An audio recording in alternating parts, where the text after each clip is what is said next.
Entrar un poco en lo que vendría a ser técnicas de tinción, citología, bueno, eso es un privilegio que los del taller tienen. Pero ustedes vamos a ir un poquito más a lo que les interesa, ya ir viendo lo que son los temas de tejidos fundamentales. Igualmente, si hay alguna duda, por favor, con toda confianza, Salcedo, no entiendo, levanta la mano y empezamos a discutir y a pelearnos, no importa. Entonces, vamos a dar inicio con la sesión del día de hoy. Tejido epitelial. A ver, ¿cuáles son los objetivos de la sesión del día de hoy? Primero, hay que identificar cuáles son las principales características de este tejido. La otra es reconocer los distintos tipos de tejido epitelial y su distribución en todo nuestro organismo. Y por último, comprender las funciones que desempeñan los distintos tipos de tejido epitelial y, ojo, las glándulas. Ya vamos a ver un poco cuál es la diferencia, son lo mismo, vamos a verlo. Bueno, estos son los contenidos del día de hoy. Vamos a ver tanto definición, características, clasificación, especializaciones de la región apical o la parte superficial, como le quieran decir, complejos de unión y por último lo que son glándulas. Te voy a decir, es un megatemario, pero como es introductorio, vamos a poner el nivel coquito para ti. Bueno, vamos a dar inicio, pero no quiero que esto sea netamente un monólogo mío, sino que yo ya sé que ustedes vienen acá a las sesiones estudiando, ¿o me equivoco? A ver, la gente que ha participado del primer taller, levante la mano. Sin miedo, levanten la mano. ¿Quiénes están en el primer taller? Yo los veo, ¿ah? Yo veo sus caras. A ver, levanten. A ver, ahí por allá. Chévere. Entonces a ustedes les voy a preguntar. A ver, mi estimado, a ti te he visto. A ver, ¿tú cómo me definirías en tus propias palabras tejido epitelial?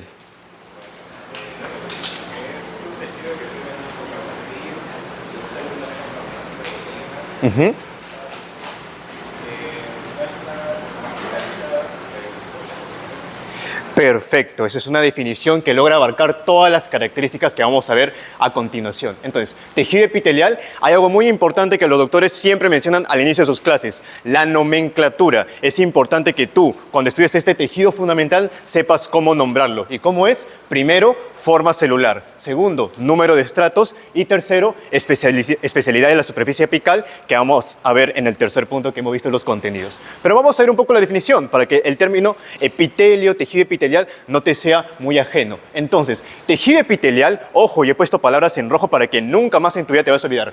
Es un tejido avascular. ¿A qué me refiero con avascular? No le llega irrigación sanguínea directamente. ¿Por qué? Vamos a verlo a continuación. Es un tejido avascular que recubre la mayoría de cavidades internas cerradas del cuerpo y superficies externas del cuerpo y que forman glándulas. Yo sé que eso te puede parecer chino mandarín ahorita, pero vamos a ir desglosando los conceptos.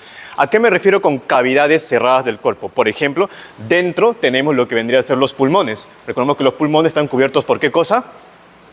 La pleura, exacto. Recordemos que nuestros órganos abdominales están recubiertos ¿por qué cosa? El peritoneo, entre otras cosas más. Y esas capas que estamos hablando son en sí epitelio. Y ahora, superficies externas del cuerpo, ¿cómo vendría a ser eso? ¿Cuál es, digamos, la superficie macroscópica más extensa de nuestro cuerpo? La piel, exacto, a eso se refiere, porque nuestra piel, nuestra epidermis, es justamente tejido epitelial, en un tipo específico en sí, ¿no? Bueno, vamos a ver las características que justo nos estaba comentando el compañero. Primero, son células fuertemente adheridas, uniones intercelulares, porque cuando nosotros veamos tejido conectivo, tejido muscular, tejido nervioso, etcétera, nos vamos a dar cuenta que no tienen el mismo grado de unión como puede tener el epitelio. Y es que justamente el epitelio, si uno se pone a pensar, tiene que ver, allá lo tengo en la piel, por lo tanto, las células tienen que estar fuertemente adheridas para que ningún microorganismo o algún otro agente externo pueda ingresar a lo que podría ser el torrente sanguíneo, etcétera, etcétera, etcétera. Tienen que verlo siempre con esa lógica. Células fuertemente unidas. Y ahí, si se puede ver la imagen, bueno, espero que se pueda ver, bueno, ese punto de acá, esas cosas que ven ahí son las llamadas interdigitaciones. ¿Y para qué sirven las interdigitaciones? Como te lo digo ahí, aumentan la superficie de contacto entre célula y célula. Por favor, no confundas con lo que son microbiosidades. Es aumentar la superficie de absorción. Esta es una superficie de contacto entre células. Segunda característica, se apoyan en una membrana basal. Son prácticamente pinky, son mejores amigas cada una de ellas. ¿A qué me refiero con ello? De que justamente todas las células epiteliales, así juntitas como están, van a estar, digamos, apoyadas en un pisito de su casa, la membrana basal. Si no existe una membrana basal para este epitelio, el epitelio simplemente muere. ¿Por qué? Porque vamos a darnos cuenta, pasen por favor, no hay ningún problema, pasen, yo no me hago bolas. Nos vamos a darnos cuenta de que justamente, mira por acá, tenemos acá unas celulitas. Una por acá, otra por acá y otra por acá. Acá está bonito. Pim, pim, pim. Y por la forma te puedes dar cuenta que es cilíndrico, columnar o células altas. Ahora, esto de acá que tú estás viendo es epitelio. Y por debajo va a tener, ¿qué cosa? Membrana basal. Y tú te vas a preguntar, pero yo he leído en mis libros lámina basal. Ajá, vamos a hablar de eso más adelante. Entonces, células epiteliales, membrana basal. ¿Y quién está debajo? A ver, ¿quién me puede decir? ¿Quién está debajo de la membrana basal? El conectivo, exacto. Y justamente este tejido conectivo, que la próxima semana, igual conmigo, vamos a hablar de este tema que es muy bonito, te vas a dar cuenta que acá van a llegar ciertos vasitos, los famosos vasos sanguíneos. Entonces, tú siempre recuerda que los vasos sanguíneos van a tener todos los nutrientes a través de la sangre. Pum, pum, pum, nutrientes pasan por difusión a través de la membrana basal y llegan finalmente a lo que es el epitelio. ¿Por qué? Porque el epitelio, por definición, es vascular. Entonces, si no tiene vasos sanguíneos de acá, ¿cómo llega su nutrición? Por medio del tejido conectivo subyacente. Acá llegan los vasos, pum, difusión por la membrana basal, listo. Tienes un epitelio que está sobreviviendo. Y si no tuviese esta membrana basal, epitelio muere. Y la última característica, y no menos importante, polaridad funcional. ¿Y a qué me refiero con este dibujito, no? Una pila. Sucede de que el epitelio, como tiene distintas moléculas, algunas especializaciones como tal, va a tener ciertas zonas bien definidas. Y voy a usar de nuevo ese dibujito para que me puedas entender. Mira acá. Cuando nosotros hablamos de tejido epitelial, hay 2 regiones o 3 regiones bien definidas. Yo prefiero usar 2 regiones. ¿A qué me refiero con esto? Tenemos una zona A, que vendría a ser la parte apical. Y tenemos una zona B, que se le llama basal. ¿Y cuál sería la tercera zona? Esta de acá, L, de lateral. Sin embargo, te vas a dar cuenta que en los libros, y digamos para resumir un poco más y no decir siendo lateral, basal, ya netamente dicen vasolateral, porque es muy distinto hablar de lo que está lateral y por debajo de lo que está por encima. Tienes que tener en cuenta siempre esas características. Y algo más, sucede de que nuestro querido epitelio, a su vez, tiene una característica importante que es esta. Tiene una superficie apical libre. ¿A qué me refiero con ello? Pasa, por favor. Que por encima de este epitelio no hay nada. ¿Qué puede haber? Puede haber conductos, si estamos hablando de glándulas exocrinas, por ejemplo. Pero normalmente no hay nada. Es una superficie apical libre. Y ahí va a haber una pregunta que te voy a hacer después. Sigamos. ¿Qué es el tejido epiteloide? A ver, ¿cuál es tu nombre? Yair. Cuando yo te digo tejido epiteloide, ¿qué es lo primero que se te viene a la mente? A ver, ¿cómo lo podrías definir en tus propias palabras? Pasen. Parecido al epitelial, pero que no llega a ser. Lo máximo, epiteloide, que es epitelial pero no lo es tanto. ¿Cuál es la principal diferencia? Esta de acá, mira.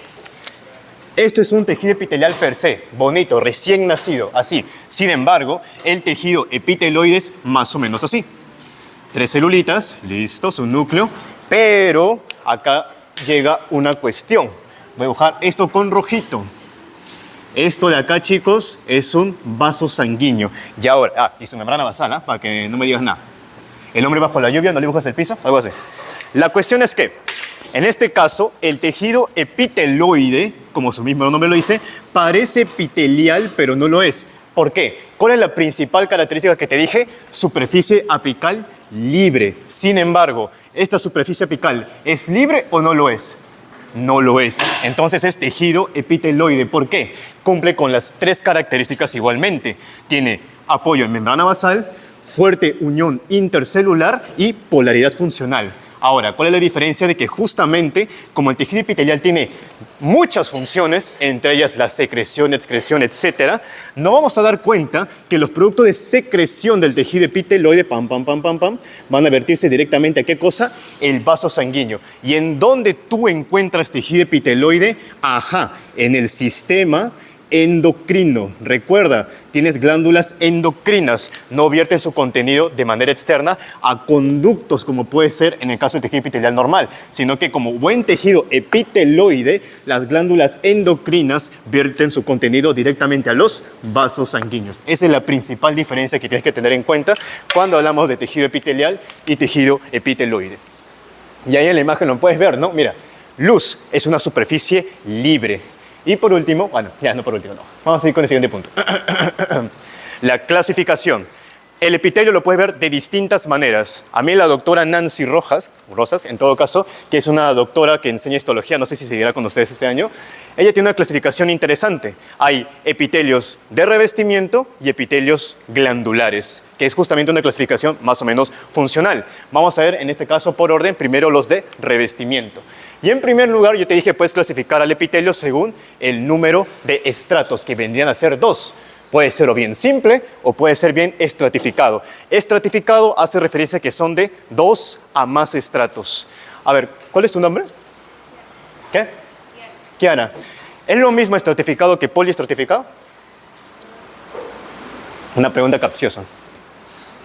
Exacto, es lo mismo. Hay algunos doctores que prefieren decirle poliestratificado, otros estratificado, pero eminentemente los dos términos son lo mismo. No se vayan a confundir porque una vez me dijeron, no, son distintos. Yo como que, ¿por qué? Pero no, son lo mismo, estratificado y poliestratificado. Ahora, pasen, chicos, pasen. Puedes dividirlo también según su morfología. Pero recuerda, la nomenclatura. Defines primero forma, número y especializaciones apicales. Según su morfología, puede ser plano, también llamado escamoso. La M, la triple M, por favor. En este caso, te voy a dejar acá una mnemotecnia para que nunca más te olvides cuáles son los 3 epitelios simple planos que en tu vida tienes que olvidarte. Vamos con el primero, el famoso endotelio. Reviste paredes de vasos sanguíneos y linfáticos. ¿Cómo es eso? Tú en tu clase de sistema cardiovascular que vas a tener en la 4ª semana, 5ª, no me equivoco, vas a tener un vaso sanguíneo. Pero recuerda, los vasos no son netamente así. Te vas a dar cuenta que, por ejemplo, caso de arterias, caso de venas, vas a tener algo como esto. Algo así. Vas a tener una túnica íntima, una túnica media y una túnica externa. No es el tema del día de hoy, pero ¿qué tiene que ver con eso? De que justamente ese endotelio que te estoy hablando ahorita se encuentra en la túnica íntima. Todo lo que estoy marcando de verdecito vendría a ser ¿qué cosa? El endotelio. ¿Y qué vendría a ser el endotelio? Un epitelio simple plano. Vamos con el siguiente. El mesotelio reviste las paredes, las cavidades cerradas del cuerpo. ¿Cómo vendría a ser ello? Por acá, mira. Yo te estaba comentando de que por definición el epitelio recubre cavidades internas cerradas y superficies externas. Entonces, ¿cuáles vendrían a ser las cavidades cerradas de nuestro cuerpo? Yo te dije que por un lado, en la parte pulmonar, tienes a la pleura. Por un lado, en la parte abdominal, vas a tener a lo que es el peritoneo, exacto. Y por último, vas a tener una parte de lo que es el corazón. ¿Qué? Exacto, el corazón. El famoso epicardio. Entonces, estas 3 ubicaciones, pleura, peritoneo, epicardio, están conformadas de ¿qué cosa? Mesotelio. Y el mesotelio es un epitelio, vamos todos juntos, epitelio simple, plano o plano simple, no sé qué, vamos a seguir la nomenclatura como tal. Entonces, no te vayas a olvidar, por favor, de esas 3 características, pleura, peritoneo y epicardio. Y por último, el endocardio, es la que reviste principalmente la parte más interna del corazón, porque tú por pre ya sabes que el corazón tiene 3 capas. Tiene lo que vendría a ser endocardio, miocardio, ¿y cuál es la que le sigue? El pericardio, exacto, pericardio, epicardio. Bueno, hay una pequeña disquisición ahí que ya la vas a ver también en tu clase de sistema cardiovascular. Y por otro lado tenemos los estratificados, los que son de 2 a más estratos. Te pongo acá, queratinizada, EPPQ, epitelio poliestratificado plano queratinizado. Tienes que ir, digamos, familiarizándote con las abreviaturas porque en las diapositivas de clase lastimosamente los doctores lo ponen así de frente y tú tienes como que medio adivinar a qué se refieren, para que lo tengas en cuenta. Queratinizado, ¿dónde lo encuentras? En la famosa epidermis, nuestra querida piel. Luego, el no queratinizado está en el esófago. Y el paraqueratinizado, es decir, que tiene más o menos de queratina, mucosa masticatoria. Ya vamos a ver esos términos más adelante, no te preocupes, es una clase introductoria. Vamos rapidito. Tejido, en este caso, epitelio cúbico. Eso puedes encontrarlo en túbulos renales, túbulos seminíferos, folículos tiroideos, etc. En cambio, el estratificado, conductos de glándulas sudoríparas y mamarias prácticamente, ¿no? El cilíndrico, un ejemplo sumamente conocido, lo vas a encontrar en tracto gastrointestinal, desde el estómago hasta lo último que queda, estómago, intestino delgado, colon, etc. Vesícula biliar también y algunos bronquios. Y en el caso, un epitelio cilíndrico estratificado lo encuentras conjuntiva del ojo, conductos secretores largos como el parotidio, etc. Y tenemos a los especiales, como tú. En este caso, tenemos el tejido pseudoestratificado. A ver, ¿tu nombre, por favor? Sí. ¿Johnny? Joseph. En este caso, cuando yo te digo pseudoestratificado, ¿qué es lo que se te viene a la mente? Que parece ser estratificado, pero termina siendo simple. Perfecto, le has dado el clavo. En este caso, todas las células parten de la misma lámina basal o membrana basal, como le quiera decir, ¿no? Por eso es pseudoestratificado. Parece estratificado, pero no lo es. Es eminentemente simple. Y algunas pueden llegar a la superficie como otras no, lo cual le van a dar ese aspecto de que tiene distintas capas.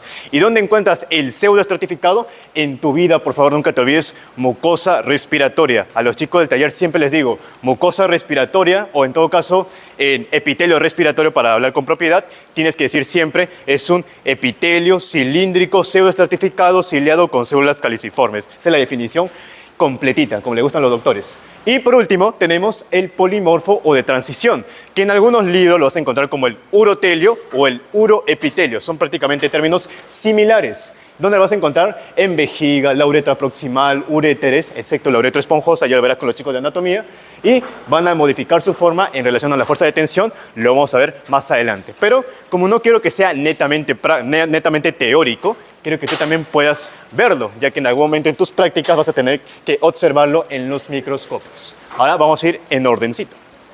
Simple, plano o escamoso, ahí está la forma para que te puedas más o menos guiar de cómo es. Pero te voy a poner una lámina porque los doctores son más o menos así. Ajá. A ver, si yo te digo, ¿dónde está el epitelio simple plano? A ver, búscalo. ¿Dónde está? Está ahí, ¿no? Ahí, sí. Claro, no está ahí. Sí. Payasos. Le voy a dar una ayuda.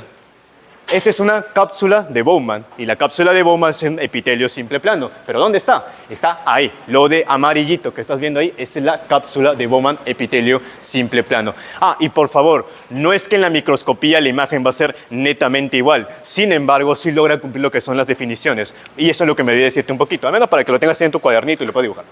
A ver, ¿dónde dibujo? Por aquí. Sucede de que cuando nosotros hablamos de si es plano, de si es cilíndrico, si es cúbico, hay como que ciertas reglas, ¿no? Más o menos visuales con las cuales te puedes guiar. Más o menos así. Tienes acá una célula, tienes acá otra y tienes acá más o menos otra. Entonces, tú ya sabes, ¿no? Tienes acá tu largo, tienes acá tu ancho, y en el caso primero vas a ver que esto vendría a ser plano. Por lo tanto, el ancho es mayor que el largo. Esta es una célula cilíndrica, entonces el largo es mayor que el ancho. En cambio, cuando hablamos de una célula que es de tipo cúbica o cuboide, que también se le menciona en la literatura, esto es largo igual a ancho. E incluso en la definición misma dice, porque recuerda, no son, digamos, elementos bidimensionales, son tridimensionales. Esta celulita, ¿listo? Como es cúbica, va a tener largo, ancho, igual a altura también. Entonces, o en todo caso, el volumen y todo ello, ¿no? Son medidas iguales en el caso del cúbico para que lo tengas en consideración. Sigamos. Este vendría a ser lo que es el endocardio. Recuerda, la capa más interna de lo que es el corazón. ¿Dónde está en este caso el epitelio simple plano? Está ahí. Justamente, ¿no? Toda esa capita que ves ahí es el epitelio simple plano. Y si tú eres bastante observador, si has llevado a nuestro querido taller, te vas a dar cuenta que ¿esto qué es? A ver, un valiente que me diga ¿qué es esto? El miocardio, no te vas a olvidar. ¿Por qué? Porque acá se pueden ver las estriaciones del tejido muscular. Y si tú eres mucho más observador, has estado en nuestras prácticas, te vas a dar cuenta que esto es un disco intercalar, algo que se va a encontrar justamente en los cardiomiocitos. Pero lo vas a ver en tu clase de tejido muscular con el amigo Journey. Acá tenemos lo que es el mesotelio. Recuerda, yo te dije, mesotelio lo encontramos en la abdominal en el peri y en el corazón en el epicardio. Exacto. El mesotelio vendría a ser, pasa por favor. El mesotelio es igualmente un epitelio simple plano, que es lo que te estoy señalando en esa flechita, porque es bastante delgadito. ¿Y cómo sabes que vendría a ser peritoneo? Porque justamente acá hay grasita. Recuerda que el peritoneo, pasa por favor, el peritoneo es una serosa. Vamos a ver después en la clase de conectivo, que es una serosa. Y finalmente lo que es el endotelio. Acá podemos ver justamente unos pequeños vasitos, en este caso es la microvasculatura, y ahí vas a ver justamente todo lo que es el endotelio. Ah, y un datito más, porque la próxima semana te voy a preguntar, cuando lleguemos a la clase de conectivo, y es que justamente el endotelio no está solo. ¿A qué me refiero con ello? Míralo de esta forma. Tenemos endotelio más el pericito. Así que tú en tu casita, cuando llegues a la próxima semana y no te agarres desprevenido, me vas a investigar qué es un pericito. Yo no te lo voy a decir, al menos no hoy día. Sigamos. Luego tenemos el cúbico. Mira acá. Toda esa zona ahí de amarillito vendría a ser lo que es el epitelio simple cúbico. Le encontramos el epitelio germinativo, bueno, mal llamado germinativo, que es justamente a nivel de los ovarios, ¿no? ¿Y cómo te vas a dar cuenta tú en el futuro que es un ovario? Por estas cosas, los famosos folículos, exacto. Y acá también esto vendría a ser parte de un riñón. ¿Por qué digo que es un riñón? Porque todo esto de acá son túbulos renales, túbulos proximales, túbulos distales, túbulos colectores, etc. Y por último tenemos el cilíndrico columnar, el más famoso de todos, nuestras vellosidades intestinales del duodeno. ¿Cómo te das cuenta? Mira la forma. Son epitelio simple, cilíndrico y lo blanquito son las famosas células caliciformes. Sigamos. El pseudoestratificado. En este caso, eres o no eres, pero ya sabemos que en este caso no es. Vamos a ver acá justamente lo que viene a ser un tejido de tráquea. Ahí está todo el epitelio pseudoestratificado que tú ves, pucha, parecen 3 capas, 4 capas, pero en la microscopía, principalmente electrónica, te vas a dar cuenta de que todas las células parten de la misma membrana basal, exacto. ¿Y cómo te das cuenta de que es tráquea? Porque tú en el futuro vas a decir, allá hay cartílago hialino. Y por último, este es un pequeño más acercamiento de lo que es la laringe para que puedas verlo mejor, ¿no? Mira, parece como si fuesen bastantes estratos. Obviamente el corte no te va a poner toda la célula de manera longitudinal. Hay algunas que pueden estar cortadas de manera oblicua, de manera transversa, etc. Pero eminentemente este pseudoestratificado especial como tú es epitelio simple. Ahora sí, vamos con los que son de 2 a más estratos, que es mucho más sencillito. Plano escamoso. Mira acá. Esto de acá y esto de acá. A ver. A ver tú, de polo negro. ¿Cómo te llamas? Sí. Gabriel. A ver. Sé que no hemos llevado el tema, pero quiero que ustedes puedan ir razonando, que puedan ir viendo. ¿Qué diferencia hay entre este y este de acá, que tú puedas observar? ¿El qué? ¿El contorno? ¿En qué sentido? Ya, ok. A ver, ¿tú? ¿Tu nombre? Tracy. A ver, Tracy, ¿qué diferencia ves entre esta imagen de acá y esta imagen de acá? Ya, la forma, ok.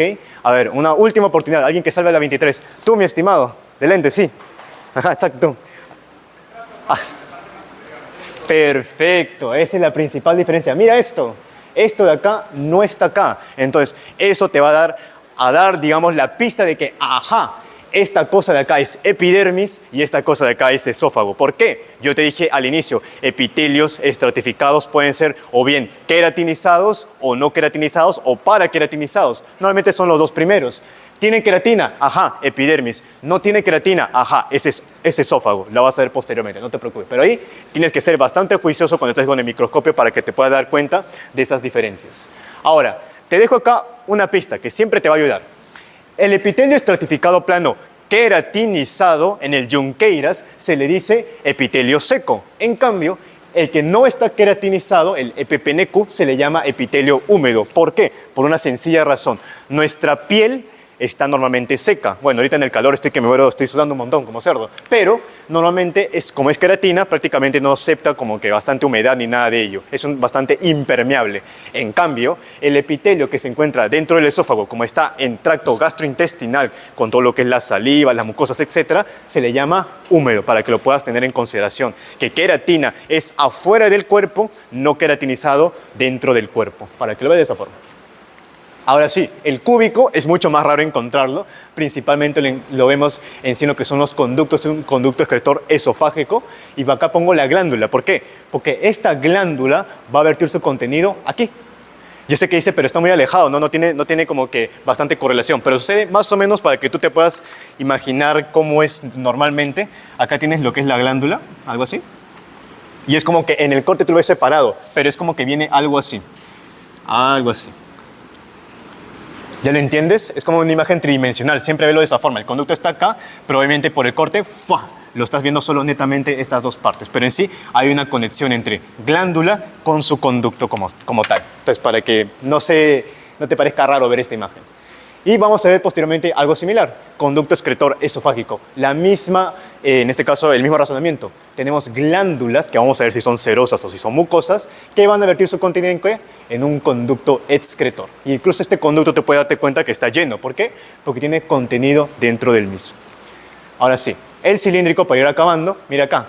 Esto de acá, cilíndrico, no parece mucho, ¿no? Pero al menos es la mejor imagen que logra encontrar al respecto. Y esto es justamente conducto interlobular de glándula sublingual. Es bastante específico poder encontrar este tipo de cilíndrico estratificado.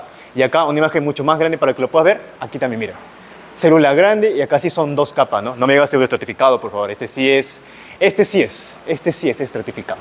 Igualmente, conductos de glándulas principalmente salivales, ¿no? Sigamos, ahora sí. Polimorfo de transición. A ver, acá te agarro. Tú, mi amigo, de polo blanco, ¿cómo te llamas? No, tú. ¿Qué? Johan. A ver, ¿qué diferencia ves entre esta imagen y esta imagen, Johan? ¿El qué? Un poquito más alto, no te escucho, estoy sordo. ¿Qué? La cantidad, ya, ok. A ver, ¿a quién más puedo preguntar? A ver, a ti. Tú has estado en nuestro taller, creo, te reconozco. A ver, sí, a ti. A ver. Perfecto, te has dado cuenta del toque. Mira lo amarillo, mira cómo está la célula. Pasen, chicos, pasen. Mira cómo está la célula. Acá está un poco más infladita, un poco más grande. En cambio, acá parece como si fuese un epitelio plano de por sí, ¿no?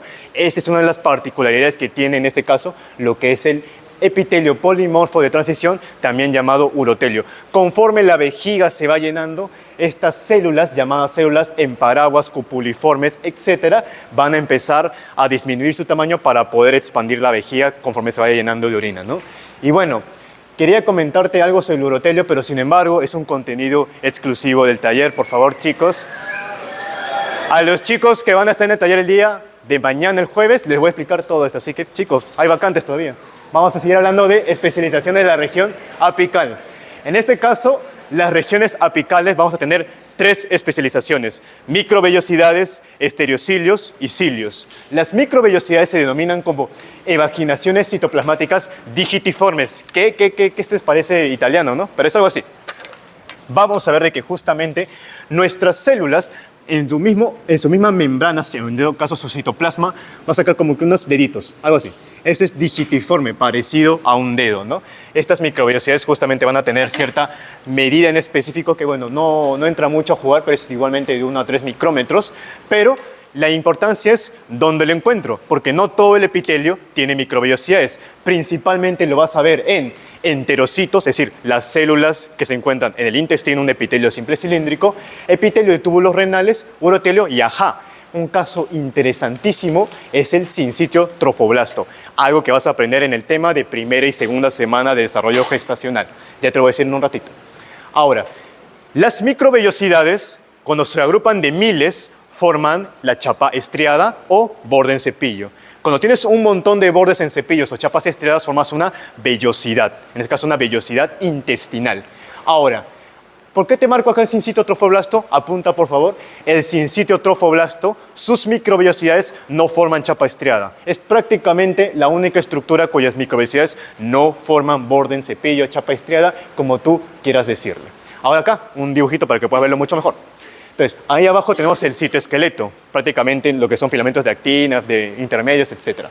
Ahí tenemos un vello terminal y vas a ver las proteínas que se encargan de poder conformar estas microvellosidades. La miosina 1, la fascina, la fimbrina, la vilina, etc. Y esto es justamente lo que te estoy hablando, el famoso borde en cepillo. Esta zona que está un poco más oscurita son justamente las microvellosidades, que cuando se juntan por miles forman esta famosa chapa estriada. Esto es prácticamente intestino de por sí.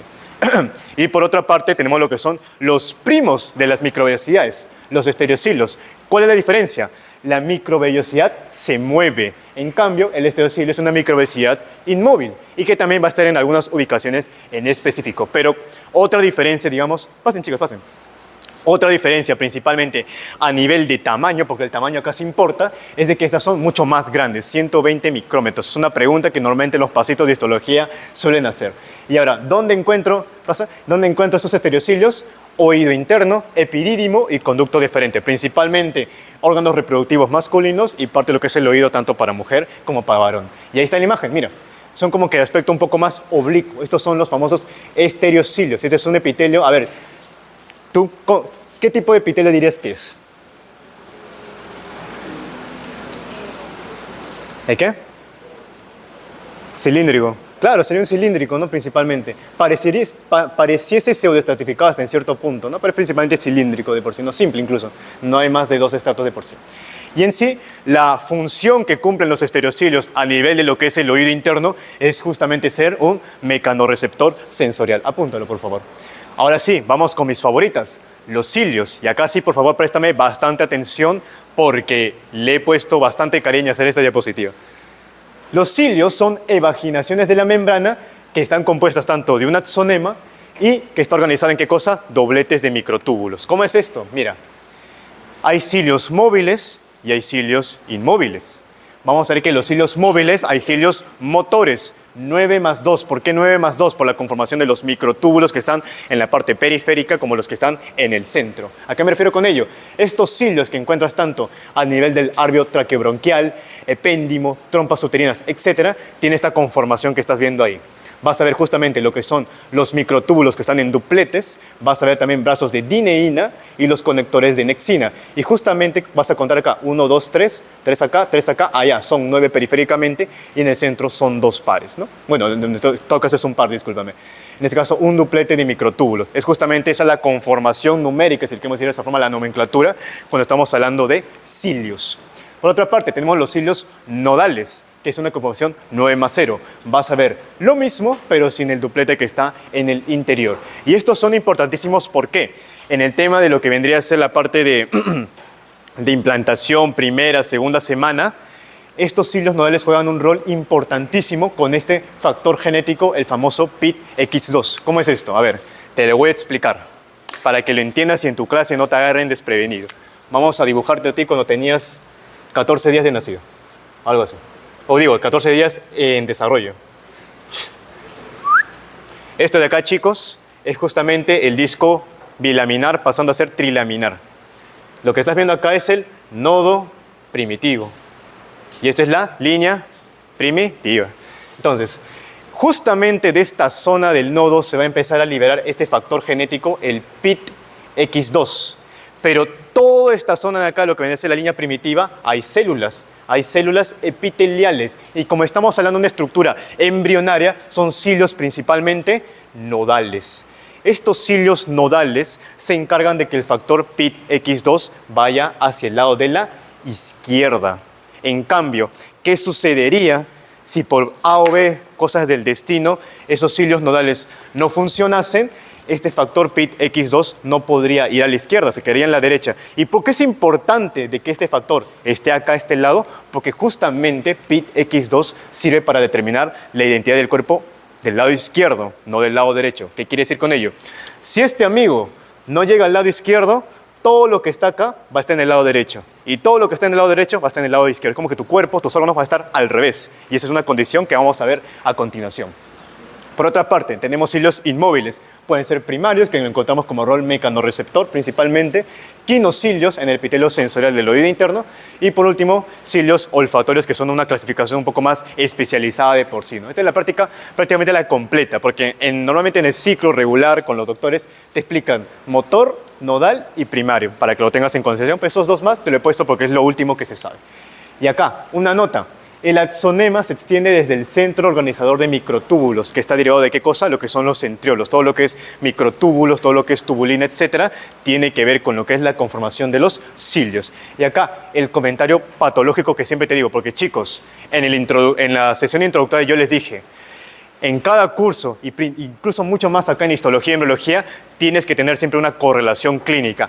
¿Qué pasaría si los cilios tanto móviles no se moviesen? ¿Cómo se llama esta condición? Disinesia ciliar primaria. Esta vendría a ser un trastorno autosómico recesivo que se caracteriza por cilios inmóviles o no funcionales, también se le llaman. Y justamente de esa condición hay un tipo especial, el famoso síndrome de Cartagener. El síndrome de Cartagener tiene una triada interesantísima que espero que algún día más adelante puedas leerlo, ¿no? Que es justamente situs inversus, sinusitis crónica y bronquiectasia. Y tú dirás, situs inversus, ¿cómo es eso? Es el sitio inverso. Si tu corazón normalmente está para el lado tirando para el izquierdo, en este caso va a estar tirando para el derecho. Si tu hígado estuviese en el lado derecho, ya no va a estar acá, sino va a estar en el lado izquierdo. Y así sucesivamente con todo lo que son tus órganos. Situs inverso, disinesia ciliar primaria. ¿Y cómo se resume todo? Yo siempre te lo digo, todo se entiende por embriología. Ya ni siquiera histología, todo es embriología básicamente. Sigamos. Complejos de unión. Y para ello, si nos siguen en redes, hay un post que he hecho justamente de ello. En este caso le he tratado de agregar más cositas para que lo puedas aprender. Vamos a ver, vamos en primer lugar con lo que son las uniones ocluyentes. Pero antes de ello, chicos, ¿alguna pregunta? Levanten su mano, díganme, no entendí o algo. Yo voy a aprovechar en tomar agua.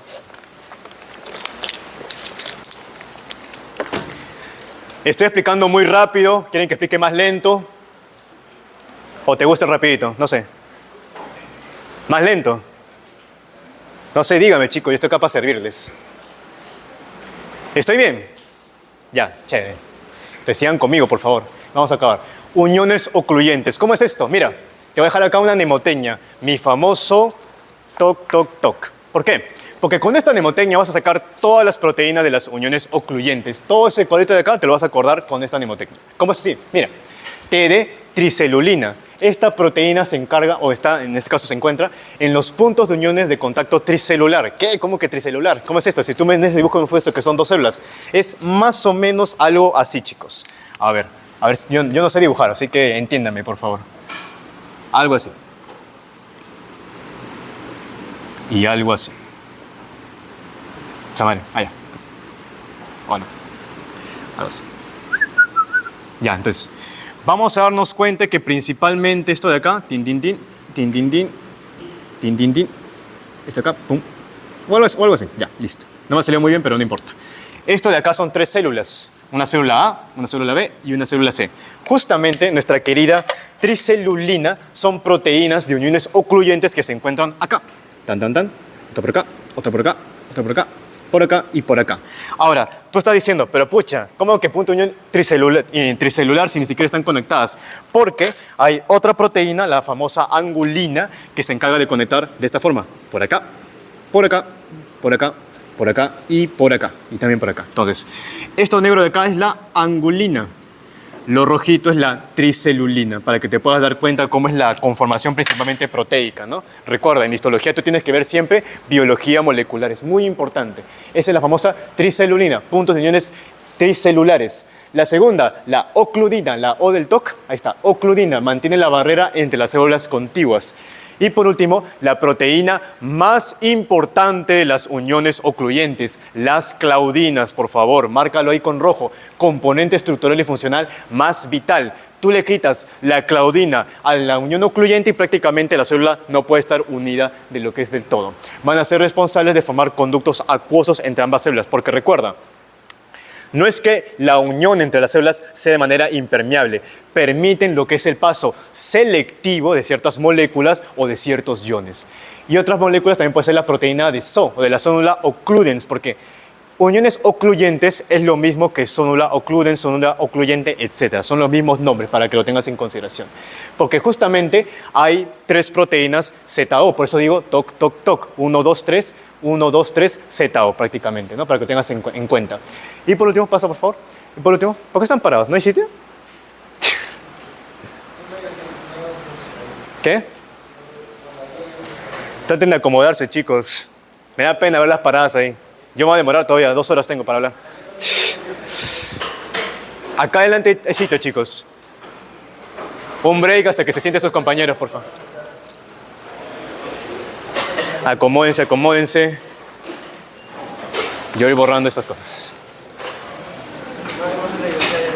Solo estás tú, amigo, haciéndome compañía.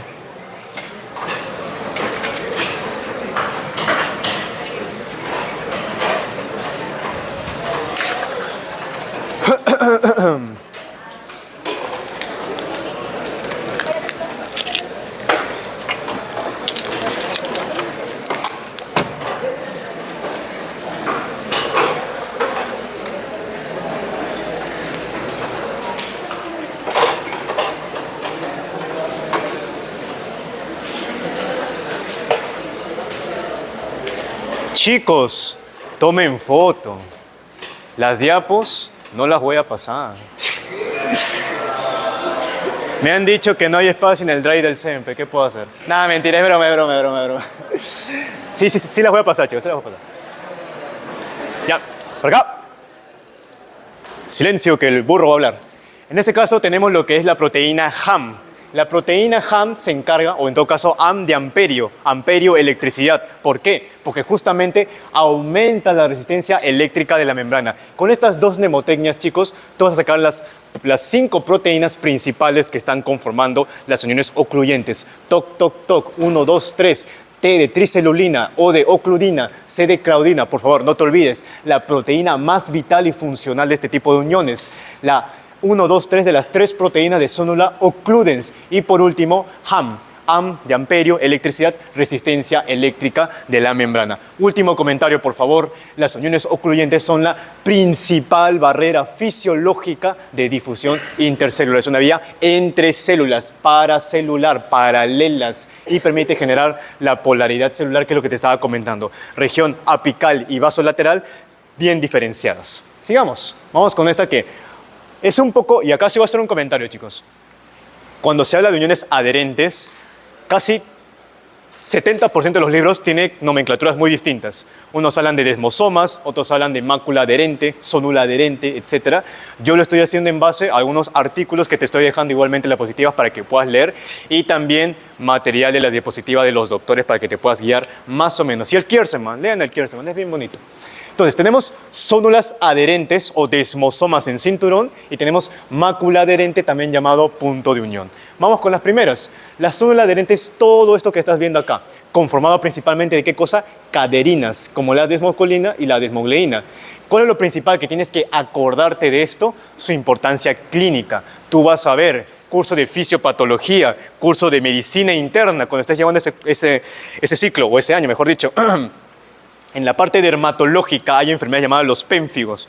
Los pénfigos, para no marearte, una de sus principales características histopatológicas es de que las uniones entre células se están rompiendo. Entonces, justamente este pénfigo, por ejemplo, el subtipo vulgar, ataca a la desmogleína 1 y 3. En cambio, lo que es el pénfigo foliáceo ataca a la desmogleína, principalmente la tipo 1, ¿no? Para que lo tengas bastante en consideración este dato.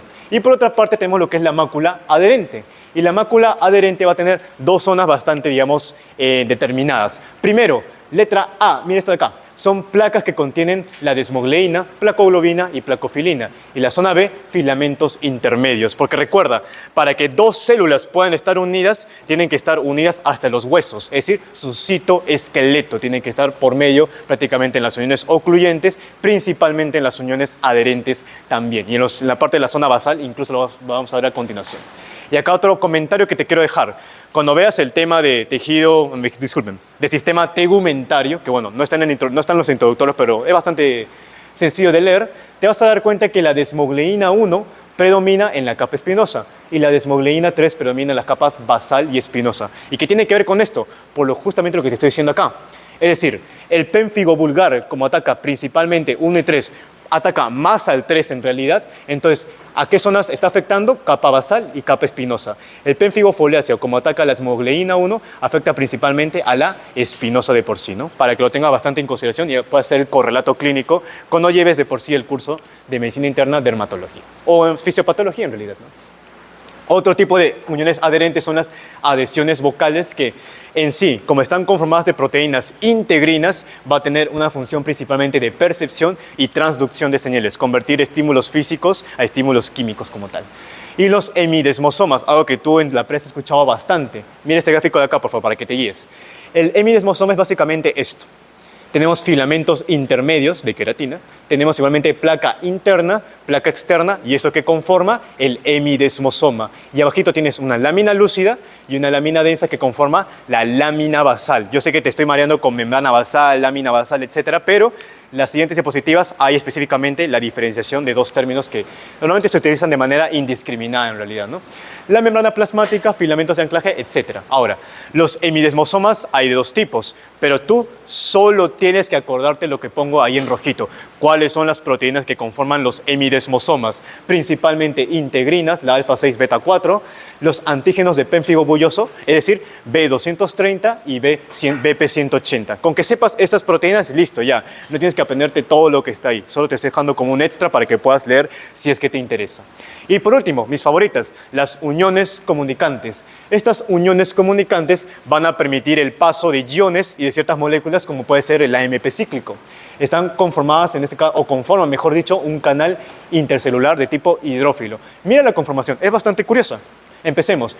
Tienes 12 subunidades de conexinas. Todo esto de acá es una unión comunicante, chicos. Tienes 1, 2, 3, 4, 5, 6 por 2, 12. Listo.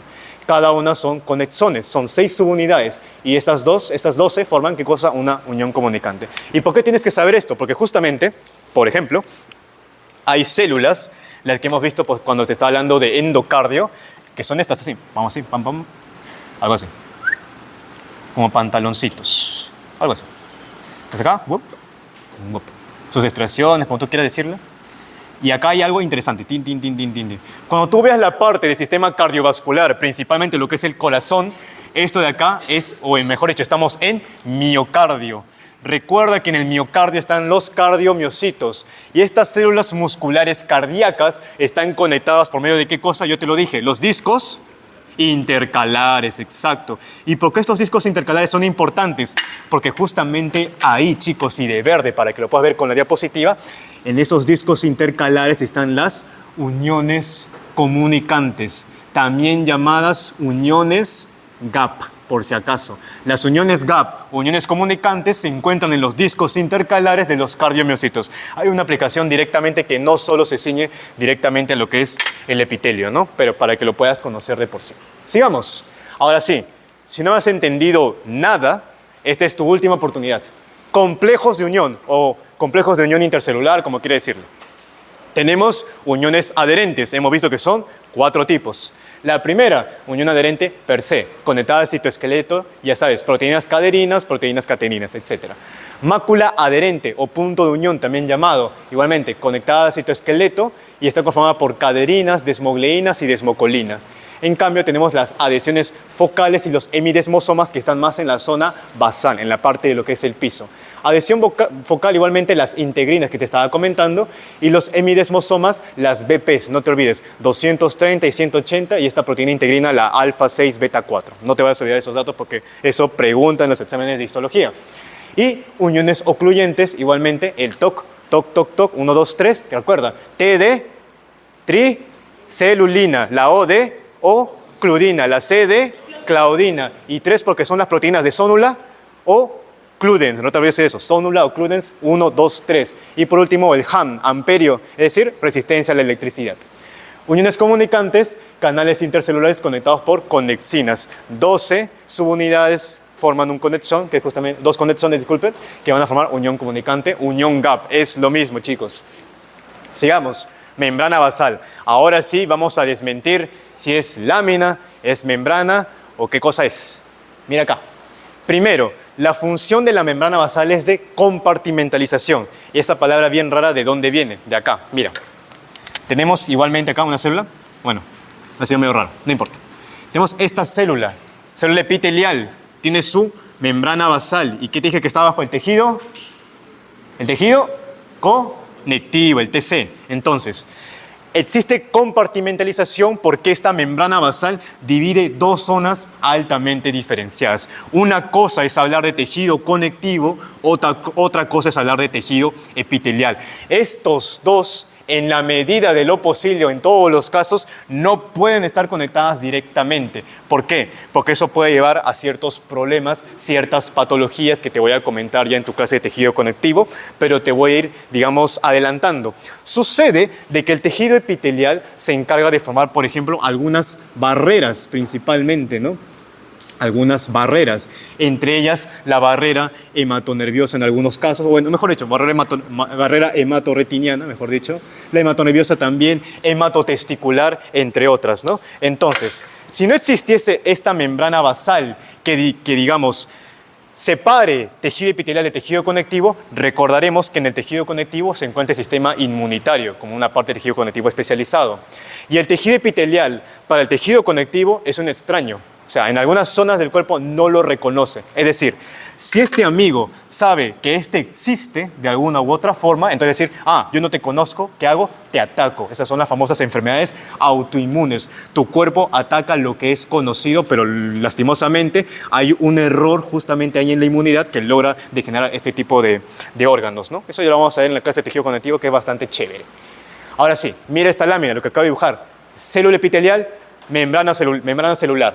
Por debajo, lámina lúcida, por debajo, lámina densa. Y estas dos forman la lámina basal. Ojo lo que te estoy diciendo. La lámina basal es la conjugación de la lámina lúcida con la lámina densa. ¿Y qué es cada una? La lámina lúcida, que en algunos libros también le dicen la lámina rara, está conformada por fibronectina y la laminina. En cambio, la lámina densa está conformada por colágeno tipo 4, entre otras proteínas. Ahora, te voy a dejar otra pista para tu clase la próxima semana conmigo.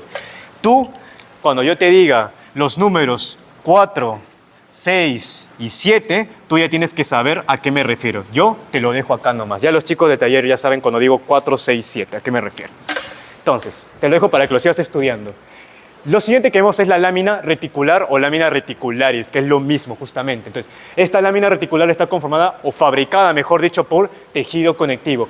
Y estas dos láminas, chicos, lámina basal con lámina reticular, es la famosa membrana basal, para que lo puedas considerar justamente. Ahora, tú puedes tener ahí tu ROS habiendo y hay justamente una sección, página 128 en la parte de abajo, de que te va a decir membrana basal o lámina basal, discutiendo lo que es la nomenclatura. Hay algunos, digamos, investigadores, editoriales, etcétera, que pueden usar lámina basal como sinónimo de membrana basal. Sin embargo, hay cierta distinción si estamos hablando de microscopía óptica, es decir, los microscopios normales con los que vemos las láminas histológicas, o microscopios electrónicos, ya que en el microscopio óptico tú no puedes ver esta distinción de láminas, solo ves la membrana basal directamente. En cambio, en el microscopio electrónico, tú sí puedes diferenciar estas tres láminas claramente. Entonces, ahí va a depender mucho desde qué enfoque lo estés utilizando, pero te voy dando la aclaración. Lámina basal es lámina lúcida con lámina densa. Lámina reticular más lámina basal es igual a membrana basal, el componente más importante que tiene el epitelio para poder subsistir. Y acá unas ciertas imágenes para que te des cuenta de lo que te estoy hablando.